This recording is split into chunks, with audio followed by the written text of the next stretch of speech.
दिल्ली में निजामुद्दीन मरकज खाली कराया गया। पुलिस ने मरकज के भीतर से 2100 लोगों को निकाला है। मरकज के आयोजकों पर भी केस दर्ज होगा और इस इमारत के भीतर सिर्फ 1000 लोगों के होने का दावा किया गया था। देश में लगातार बढ़ रहे हैं कोरोना वायरस के मरीज। अब तक कुल 1397 मामले सामने आए। 124 लोग बिल्कुल ठीक हुए, 35 लोगों ने गंवाई जान। कुल 49 विदेशी भी पीड़ित। दिल्ली के निजामुद्दीन इलाके में तबलीगी जमात के कार्यक्रम के आयोजक मौलाना साद और अन्य लोगों के खिलाफ केस दर्ज। बाकी लोग तबलीगी मैनेजमेंट से जुड़े आपराधिक साजिश समेत कई धाराओं में मामला दर्ज। निजामुद्दीन मामले में खुलासा, जलसों में आने वाले तमाम विदेशी टूरिस्ट वीजा पर भारत आए लेकिन मजहबी गतिविधियों में हिस्सा लिया। सरकार का रुख सख्त, मजहबी गतिविधियों में आने के लिए नहीं मिलेगा टूरिस्ट वीजा। विदेशियों पर नियम तोड़कर तबलीगी जमात में शामिल होने वालों के खिलाफ होगी सख्त कार्रवाई। सभी को ब्लैकलिस्ट किया जाना भी शामिल। गृह मंत्रालय से जुड़े सूत्रों के मुताबिक करीब 250 विदेशियों का वीजा रद्द होगा। इंडोनेशिया के 800 उपदेशक होंगे ब्लैकलिस्ट। 6 मार्च के बाद विदेश से आने वाले लोगों की पड़ताल होगी। विदेशियों में इंडोनेशिया, मलेशिया, थाईलैंड के लोग शामिल हैं।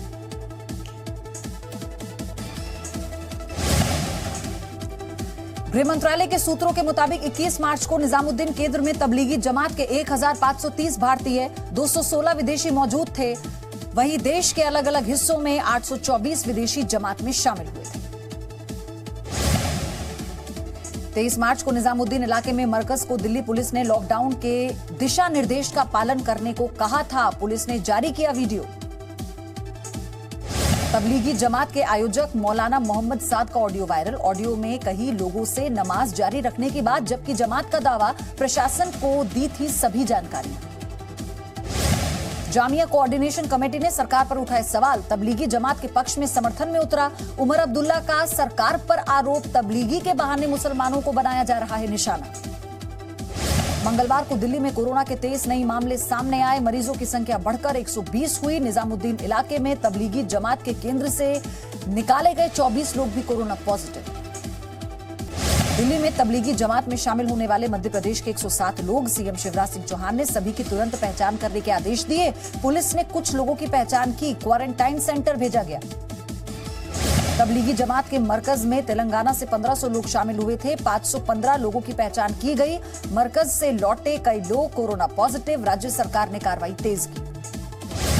दिल्ली सरकार के 5 अस्पताल पूरी तरह से कोरोना के इलाज के लिए समर्पित किए गए। Loknayak, GB Pant, Rajiv Gandhi super speciality, Guru Tegh बहादुर, दीनदयाल उपाध्याय और डॉक्टर बाबा साहेब अंबेडकर अस्पताल शामिल हैं। देश में कोरोना के बढ़ते मामलों के बीच सरकार ने 11 जगहों की पहचान की जहां संक्रमण तेजी से फैला। दिल्ली के 2 इलाके समेत लद्दाख, पंजाब, राजस्थान, महाराष्ट्र, केरल और मेरठ के इलाके शामिल।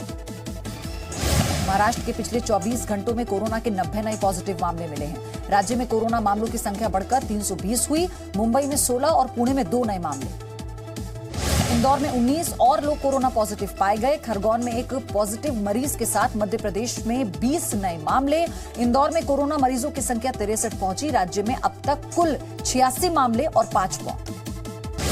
पीएम मोदी ने फ्रांस के राष्ट्रपति इमैनुअल मैक्रों से फोन पर बात की। कोरोना से हुई नागरिकों की मौत पर दुख जताया। दोनों देशों ने कोरोना पर किए जा रहे रिसर्च और जानकारी साझा करने पर सहमति जताई। सोशल मीडिया पर चल रही खबरों का वैष्णो देवी श्राइन बोर्ड ने खंडन किया। कहा 18 मार्च से ही मंदिर लॉकडाउन है, नहीं फंसे हैं 400 श्रद्धालु। केंद्रीय मंत्री गिरिराज सिंह ने देशवासियों से पीएम केयर्स फंड में दान देने की अपील की। कहा सरकार फंड में दान देने पर टैक्स में छूट का अध्यादेश लेकर आई। आईटी एक्ट 80G के तहत मिलेगी 100% छूट।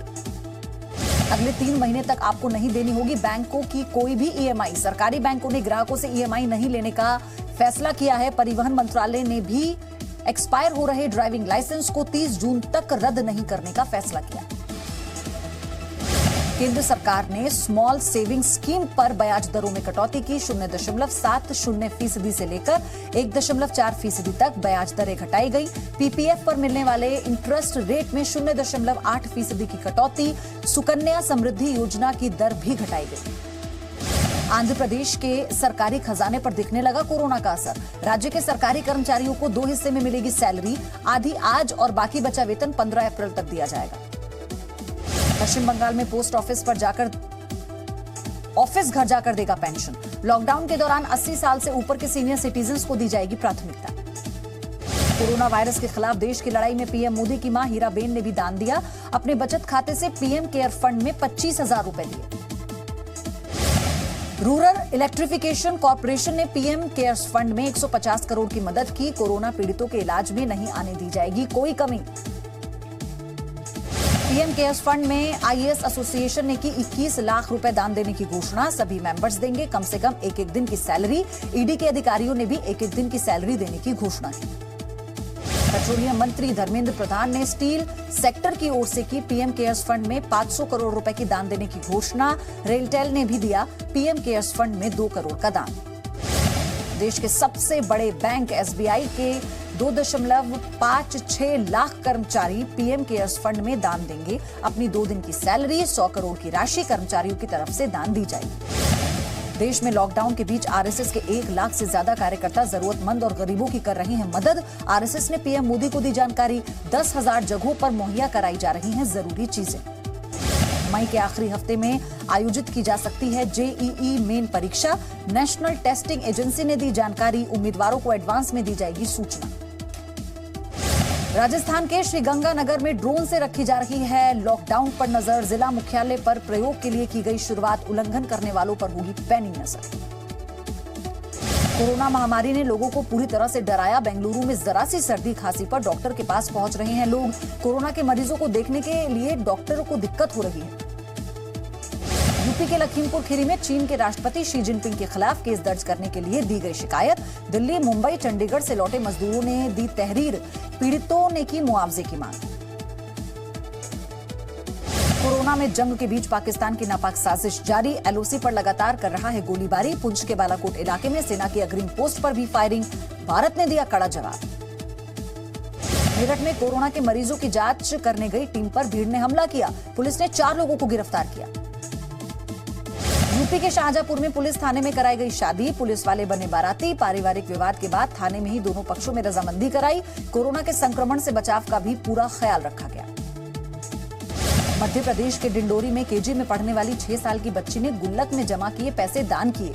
बच्ची ने कहा, लॉकडाउन में कोई भी गरीब भूखा ना सोए। गुल्लक से निकले 4,500 रुपए। मध्य प्रदेश के राजगढ़ में 450 किलोमीटर पैदल चलकर ड्यूटी ज्वाइन करने पहुंचा पुलिस का जवान। पुलिस अधिकारियों ने की दिग्विजय शर्मा की तारीफ। प्रशंसा पत्र भी दिया। जयपुर के करीब 5,000 बंदरों पर छाया लॉकडाउन का संकट। खाना नहीं मिलने से परेशान। मुख्यमंत्री की अपील के बाद कई जगह स्थानीय लोगों ने किया इंतजाम। पश्चिम बंगाल में मिली मिठाई की दुकानें खोलने की इजाजत। कारोबारी मिठाई बनाने के लिए छेने का इस्तेमाल करने में जुटे। बंगाल में खराब होने के बाद कई जगह फेंका गया था दूध।